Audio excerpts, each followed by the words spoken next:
अब सारा साम्राज्य उनके पास आ गया है। तो श्री कृष्ण सोचते हैं कि अब जरूरी है कि मैं इनको ज्ञान दूं, क्योंकि बिना ज्ञान के ये राजपाट कैसे चलाएंगे। तो श्री कृष्ण युधिष्ठिर जी को रात्रि भर बैठकर वही सब ज्ञान के उपदेश दे रहे हैं जो कि उन्होंने गीता में अर्जुन को दिए थे। लेकिन युधिष्ठिर जी के समझ में एक नहीं आ रहा। क्यों? क्योंकि जब अर्जुन ने वो ज्ञान के उपदेश सुने थे तो उतने समय के लिए उनके मन में भाव थे कि जो श्री कृष्ण है वो उनके गुरु हैं और अर्जुन शिष्य हैं, तो इसलिए वो ज्ञान के उपदेश समझ में आए। लेकिन युधिष्ठिर जी श्री कृष्ण को एक साधारण व्यक्ति समझ रहे हैं, सोच रहे हैं ज्ञान के उपदेश दे रहे हैं, सुन लो। तो देखिए, कोशिश कीजिए आप भी, जब आप किसी से ज्ञान लेते हैं, चाहे आपसे उम्र में बड़ा हो छोटा हो, उतने समय के लिए कहा जाता है उस व्यक्ति को अपना गुरु मानिए और स्वयं को शिष्य। क्योंकि जब तक मन में ऐसे भाव नहीं होंगे तब तक आपका वो ज्ञान ग्रहण करना ठीक नहीं है, उसका कोई अर्थ नहीं निकलेगा।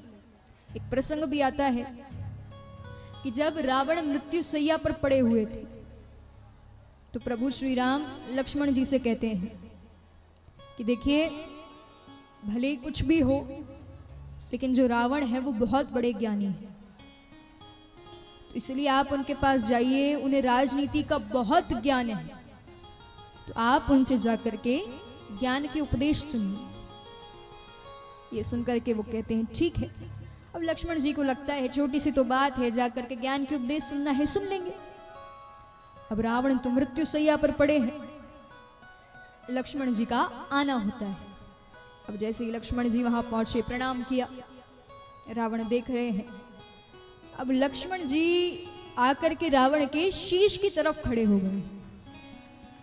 जैसे ही शीश की तरफ खड़े हुए तो लक्ष्मण जी कहते हैं रावण से कि मुझे प्रभु श्री राम ने भेजा है, उन्होंने कहा है कि मैं आपसे ज्ञान के उपदेश लूं, क्योंकि आपको राजनीति का बहुत ज्ञान है, आप बहुत बड़े ज्ञानी हैं, विद्वान हैं। रावण कुछ नहीं कह रहे, चुप है। लक्ष्मण जी फिर से कहते हैं कि मुझे प्रभु श्री राम ने भेजा है, कहा है कि मैं आपसे ज्ञान के उपदेश लूं, तो आप मुझे ज्ञान के उपदेश सुना दीजिए। महाराज अभी भी रावण चुप है, कुछ नहीं बोल रहे। अब लक्ष्मण जी एक बार, दो बार, तीन बार, कई बार बोल चुके हैं कि आप मुझे ज्ञान के उपदेश दे दीजिए, लेकिन रावण सिर्फ उनको देख रहे हैं, मौन खड़े हैं, कुछ भी नहीं कह रहे। अब एक समय के बाद लक्ष्मण जी सोच रहे हैं इतना बोल लिया, ये उत्तर नहीं दे रहे हैं, तो अब मैं क्या करूं, जाना ही पड़ेगा वापस। तो लक्ष्मण जी कुछ समय बाद वापस आ गए। प्रभु श्री राम कहते हैं इतनी जल्दी ज्ञान के उपदेश सुन लिए? लक्ष्मण जी कहते हैं मैं गया तो था, लेकिन मैंने रावण से कहा कि आप ज्ञान के उपदेश दे दीजिए, वो तो मौन थे, कुछ भी नहीं बोला, मैंने कितनी बार उनसे कहा। प्रभु श्री राम कहते हैं अच्छा एक बात बताओ, आप जब ज्ञान के उपदेश लेने गए तो किस तरफ खड़े हुए? लक्ष्मण जी कहते हैं रावण की शीश की तरफ। प्रभु श्री राम कहते हैं सबसे पहली गलती तो यही कर दी, आप जब ज्ञान लेने गए थे तो रावण के चरणों की तरफ जाकर खड़े होना था, आप शीश की तरफ खड़े हो रहे हो। प्रभु श्री राम कहते हैं इतनी बड़ी गलती कर दी। अरे देने वाला हमेशा दाता होता है और लेने वाला याचक। प्रभु श्री राम ने लक्ष्मण जी को समझाया कि आप जब ज्ञान के उपदेश लेने गए थे तो उतने समय के लिए आपको रावण को गुरु के समान पूजना था, उतना सम्मान देना चाहिए था। तो आप भी कोशिश कीजिए, जब आप किसी से ज्ञान ले रहे हैं, वो उम्र में छोटा है, बड़ा है, जैसा भी है, उतने समय के लिए आप उस व्यक्ति को अपना गुरु माने, तब आपका वो ज्ञान लेना सफल कहलाएगा। तो यहाँ पर श्री कृष्ण भी समझ गए हैं कि ये जो युधिष्ठिर जी हैं ये मुझे साधारण व्यक्ति समझ रहे हैं।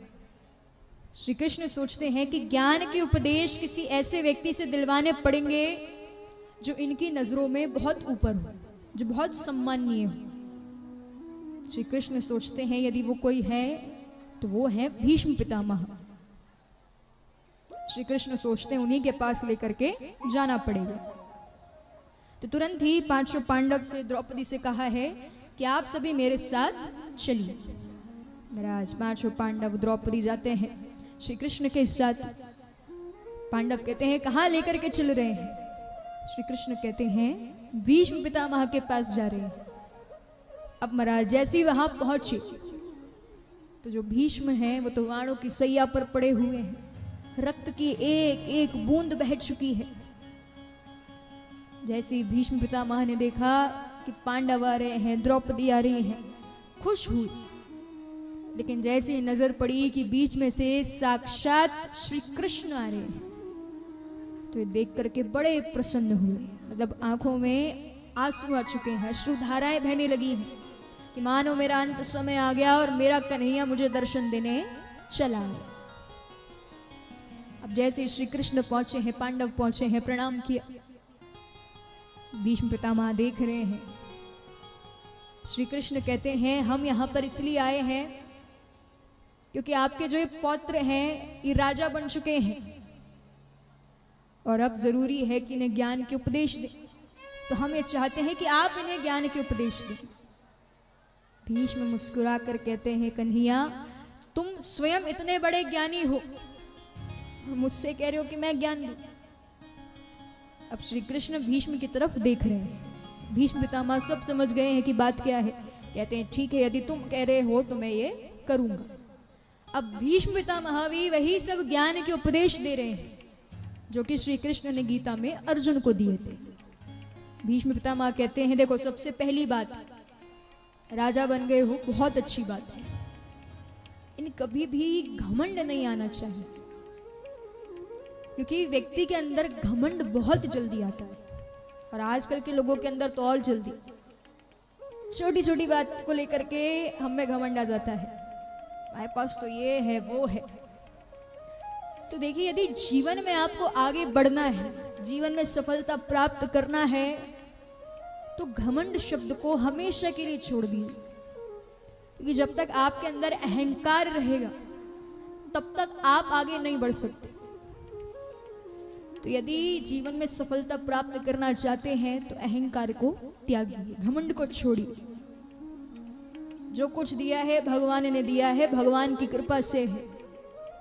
हमें कोई हक नहीं बनता कि हम उनकी कृपा के ऊपर घमंड दिखाएं, लेकिन ये व्यक्ति का स्वभाव हो गया है, छोटी छोटी चीजों को लेकर के घमंड आ जाता है।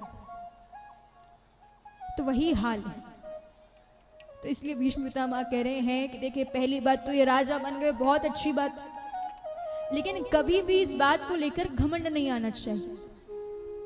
दूसरी बात, आप जितना हो सकता है उतना धन कमाओ, लेकिन हमेशा उसका 10वां हिस्सा दान में दें। कि कहा जाता है कि आपका धन पवित्र होता है दान करने से, आपका तन पवित्र होता है सेवा करने से, और आपका मन पवित्र होता है कीर्तन करने से। तो भीष्म पितामह कह रहे हैं कि जितना हो सकता है उतना धन कमाओ, लेकिन हमेशा उसका 10वां हिस्सा दान में दो। तीसरी बात, कभी भी अपनी प्रजा के साथ बुरा मत करो। प्रजा की जितनी भी इच्छाएं हैं जो सही है उन्हें पूरा करो, लेकिन कभी भी अपनी प्रजा के साथ बुरा व्यवहार मत करो, अत्याचार मत करो, और कभी भी अपनी आंखों के सामने पाप होते मत देखो। यदि आप में सामर्थ्य है कि आप उस पाप को रोक सकते हो, उस पाप को रोको। यदि आप नहीं रोक रहे हो तो आप महापाप कर रहे हो। भीष्म कहते हैं एक और बात ध्यान रखना, कभी भी जो तुम्हारी शरण में आ जाए उस व्यक्ति के साथ बुरा मत करना, उसे कभी मत मारना, क्योंकि शरणागत को मारना पाप है। कहते हैं जैसे आप कहें। तो इस तरह से कई सारे ज्ञान के उपदेश दिए हैं। अब महाराज जब ज्ञान के उपदेश पूरी तरह से दे दिए हैं तो पांचों पांडव वापस जाने लगे हैं, लेकिन श्री कृष्ण वहीं रुक रहे हैं। अर्जुन कहते हैं क्या बात है, आप भी चलिए। पांचों पांडव कह रहे हैं, द्रौपदी कह रही हैं। श्री कृष्ण कहते हैं कि मैं अभी नहीं चल सकता, मुझे यहां रुकना पड़ेगा। कहते हैं क्यों? श्री कृष्ण कहते हैं क्योंकि मैंने भीष्म पितामह को ये वचन दिया है कि मैं उनके अंत समय में उनके साथ रहूंगा, उनके निकट रहूंगा। पांचों पांडव सोच रहे ऐसी कौन सी बात आन पड़ी कि इन्हें वचन देना पड़ा। सभी कह रहे हैं कि ऐसा क्या हो गया कि आपने वचन दे दिया। श्री कृष्ण कहते हैं ये बात तब की है जब महाभारत का युद्ध चल रहा था। तो उस समय की बात है, कुछ ही दिन बीते हैं महाभारत के युद्ध को। तो एक दिन दुर्योधन भीष्म पितामह से कहते हैं कि हमें लगता है कि आप सिर्फ तन से हमारे साथ हैं, लेकिन आपका जो मन है वो पांडवों की तरफ है। भीष्म कहते हैं आप ऐसा क्यों बोल रहे हो। दुर्योधन कहते हैं जिसकी सेना में आपके जैसा सेनापति हो, उसके बाद भी अभी तक पांडवों का बाल भी बांका नहीं हुआ, तो हम तो यही समझेंगे आप उनके साथ। जैसे ये बात सुनी तो भीष्म कहते हैं ठीक है, मैं प्रतिज्ञा लेता हूं कि कल के युद्ध में कम से कम मेरे द्वारा एक ना एक पांडव की मृत्यु जरूर होगी। अब देखिए महाराज, भीष्म पितामह ने प्रतिज्ञा ली है, पूरी तो करेंगे। अब ये बात उड़ते उड़ते पहुंच गई है ठाकुर जी तक। श्री कृष्ण को पता चला है। श्री कृष्ण कहते ये तो गड़बड़ हो गई।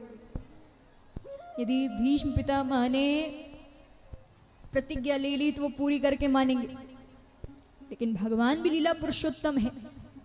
श्री कृष्ण सोचते हैं ऐसा क्या करूं जिससे ना इनकी प्रतिज्ञा टूटे और ना ही पांडवों का कुछ बिगड़े। महाराज बहुत सोच विचार करने के बाद श्री कृष्ण जाते हैं द्रौपदी के पास। जैसे ही द्रौपदी के पास गए, कहते हैं देखो एक काम है। द्रौपदी कहती है बताओ क्या हुआ।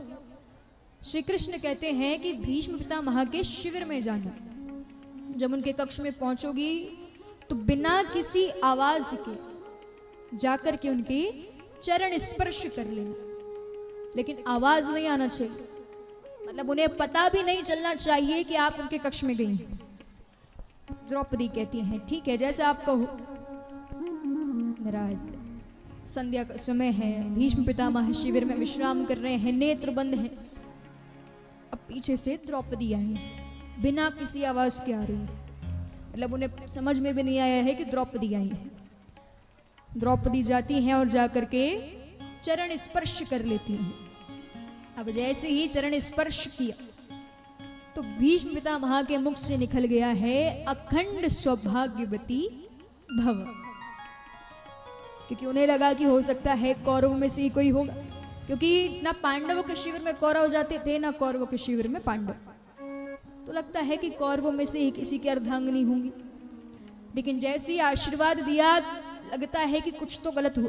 तुरंत नेत्र खोले, सामने देखा तो द्रौपदी। समझ गई ये काम द्रौपदी नहीं कर सकती, हो ना हो ये काम उसका नहीं आता है। सोच द्रौपदी से कुछ नहीं बोला, सोचते हैं यहीं कहीं बाहर खड़ा होगा वो। महाराज बाहर निकले तो सच में श्री कृष्ण खड़े हैं हाथ बांध कर। कहते हैं बताओ प्रतिज्ञा बड़ी कि आशीर्वाद बड़ा। भीष्म कहते हैं देख कन्हैया, प्रतिज्ञा तब बड़ी जब मैं जीवित रहूं, अब मैं और जीना नहीं चाहता। अरे जानता हूं मैं अधर्म का साथ दे रहा हूं, इसलिए कल के युद्ध में अर्जुन से कहना कि शिखंडिनी को मेरे सामने खड़ा करे और मुझ पर तीर चला दे, अब और नहीं जीना चाहता मैं। भीष्म कहते हैं देखो तुमने बहुत लीलाएं रच ली, लेकिन मुझे एक वचन दो, इसमें कोई लीला मत रचना। श्री कृष्ण कहते हैं ठीक है आप मांगिए क्या मांगना है। भीष्म पितामह कहते हैं कि मुझे तुम ये वचन दो कि मेरे अंत समय में तुम मेरे साथ रहोगे, मुझे दर्शन दो। श्री कृष्ण कहते हैं ठीक है मैं आपको वचन देता हूं कि आपके अंत समय में मैं आपके साथ रहूंगा, आपके पास रहूंगा। अब महाराज उनका अंत समय आ चुका है, इसलिए श्री कृष्ण जो हैं वो भीष्म पितामह के पास है। और देखिए हमें भी यही मांगना है कि जब अंत समय हो तो मुख में भगवान का नाम हो, क्योंकि कहते हैं कि जब व्यक्ति का अंत समय आता है यदि वो उस समय भगवान का नाम ले ले तो उसका जीवन सफल हो जाता है, सीधे मोक्ष मिलता है।